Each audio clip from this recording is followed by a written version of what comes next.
Je vous ai déjà montré comment faire cette sacoche de facteur qui peut accueillir des dossiers aussi bien qu'un ordinateur portable. Aujourd'hui, je vous propose de faire le sac qui va avec.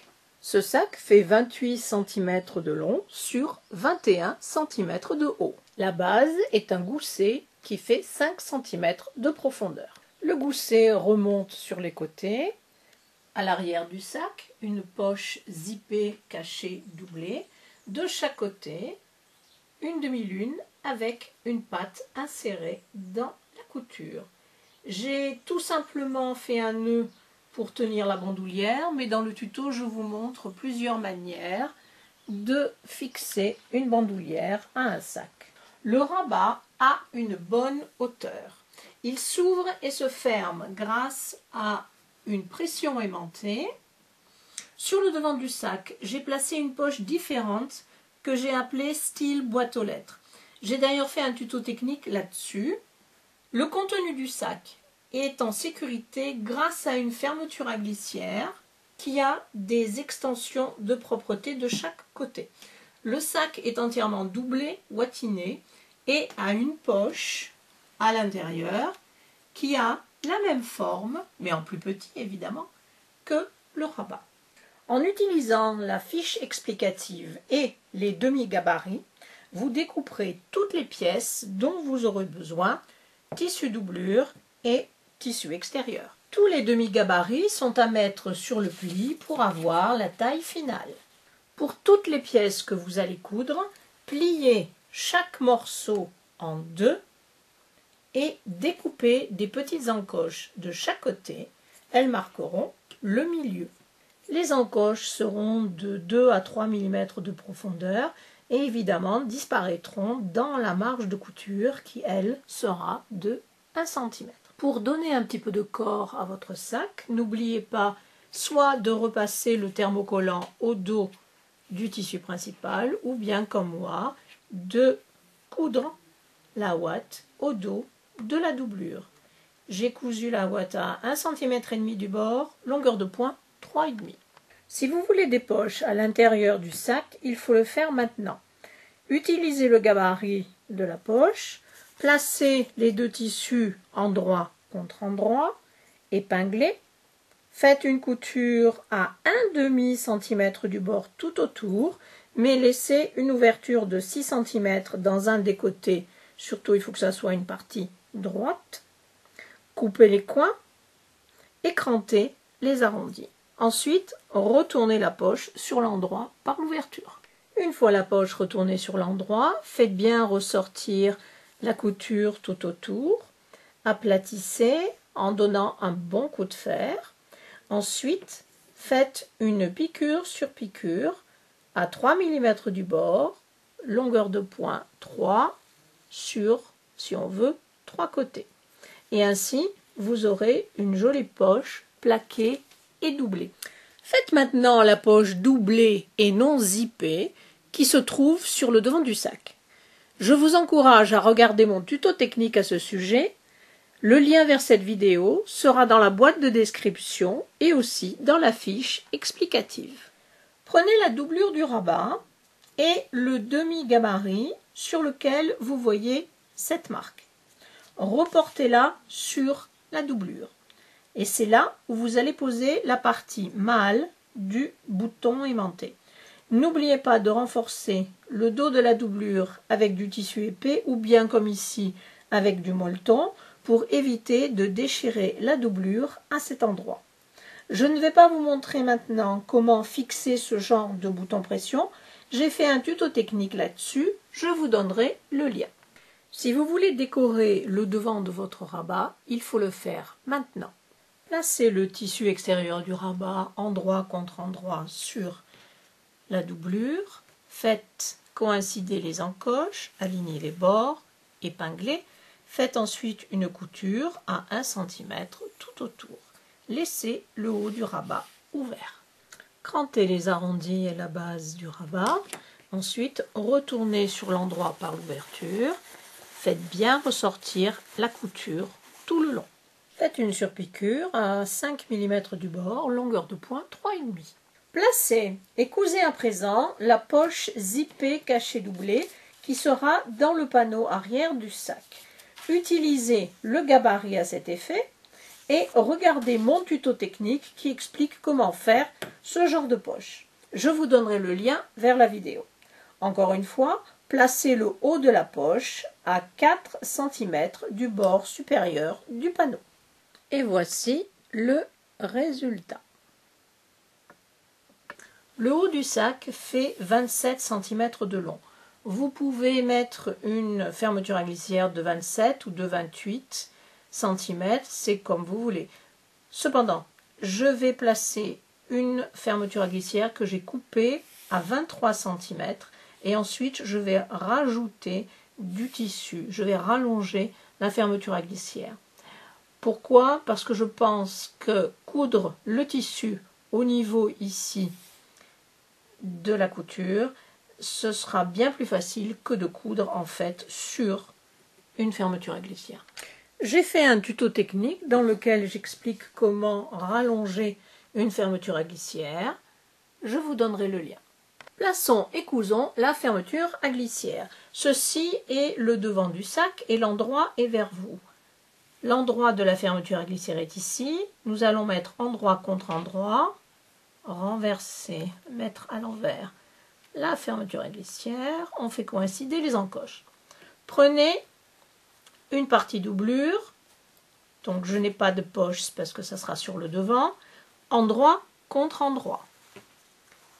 Encore une fois, on fait coïncider les encoches, on aligne les bords supérieurs, on met des pinces et on fait une piqûre à 5 mm du bord ou un petit peu plus selon, c'est à vous de décider. L'aiguille est dans la position du milieu et j'ai aligné le bord du tissu avec la partie avant du pied de biche. Avant de poser le rabat, il nous faut d'abord aligner correctement les deux tissus. Mettez des épingles. Ensuite, faites une faufilure à 2 ou 3 mm du bord, longueur de pointe 4 ou 5. Ensuite, égalisez avec le cutter rotatif pour avoir une ligne bien droite si jamais un ou l'autre des tissus est un petit peu trop long. Finalement, repliez le rabat en deux et recoupez une petite encoche si jamais les tissus ont un petit peu bougé. Ceci est le panneau arrière du sac. Placez le rabat endroit contre endroit.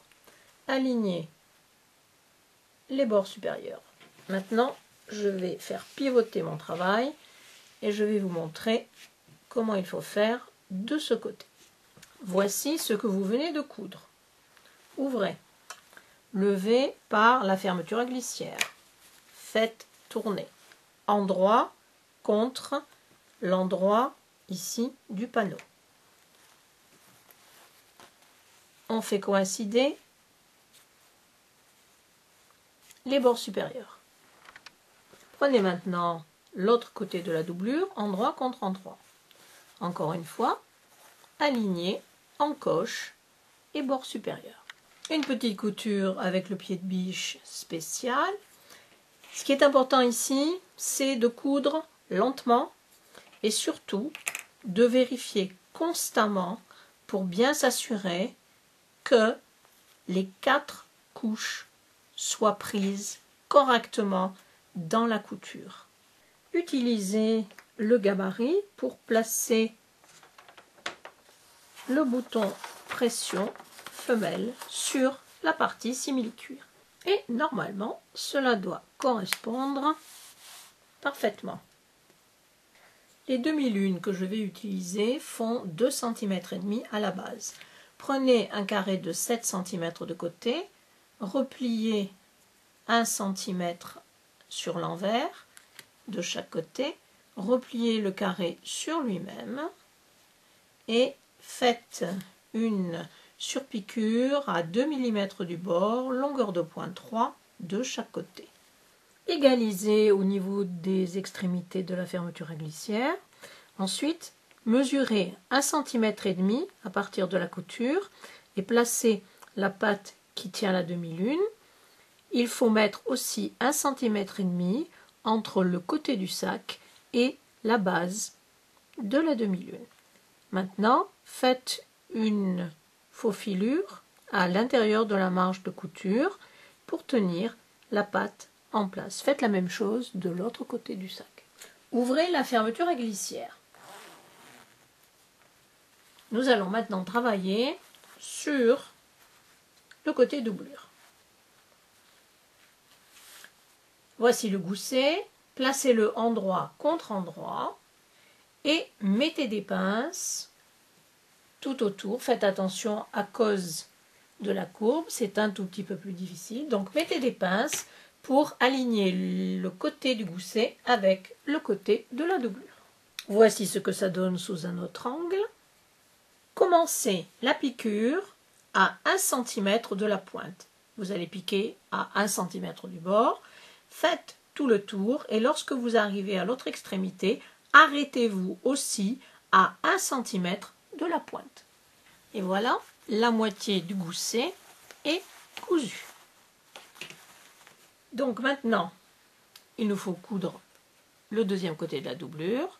Donc retournez votre travail et refaites la même chose. Alignez endroit contre endroit, mettez des pinces et refaites la même piqûre en commençant à 1 cm et en finissant à 1 cm de l'autre côté. Occupons-nous des côtés non cousus de la doublure. Poussez l'extrémité de la fermeture à glissière vers la doublure et vous allez mettre en parallèle cette couture avec celle-ci. Mettez une pince pour tenir en place. Sur un des côtés, vous allez coudre à partir de la fermeture à glissière et descendre jusqu'au gousset ici. Sur l'autre côté, il vous faut laisser une ouverture à peu près de 10 cm pour pouvoir retourner le sac sur l'endroit. Faites un petit peu de couture sur 2 cm à partir de la fermeture à glissière et ensuite à partir de la pointe, vous remontez sur 2 cm.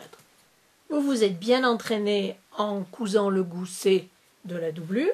Et bien maintenant, il faut faire la même chose pour le gousset du tissu extérieur.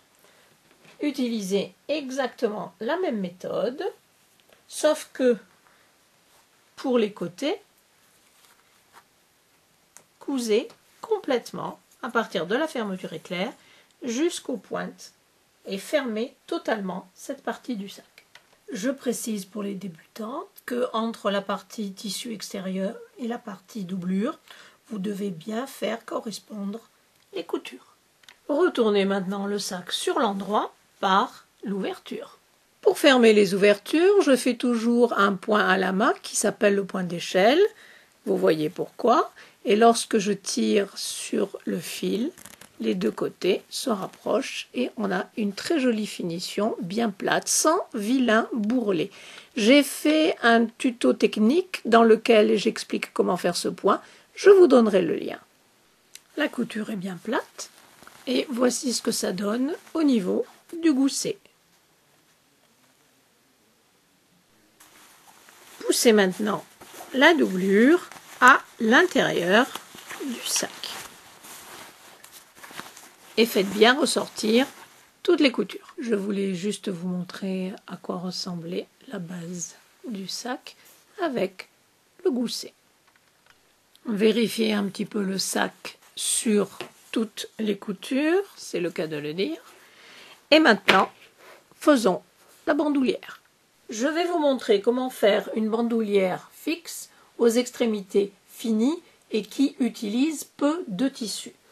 Il vous faut une bande de 7 cm de large, simplement, sur la longueur que vous désirez. Faites un rentré de 1 cm de chaque côté. Ensuite, pliez endroit contre endroit. Faites une couture à 1 cm. Coupez les angles ici. Retournez sur l'endroit et faites bien ressortir le coin. Il y a plusieurs manières d'attacher la bandoulière au sac. Très souvent, on utilise un mousqueton. Faites un petit pli sur l'arrière et une couture ici sur le devant de la bandoulière. Une autre possibilité, simplement faites passer la bandoulière à travers la demi-lune. Encore une fois, une petite couture.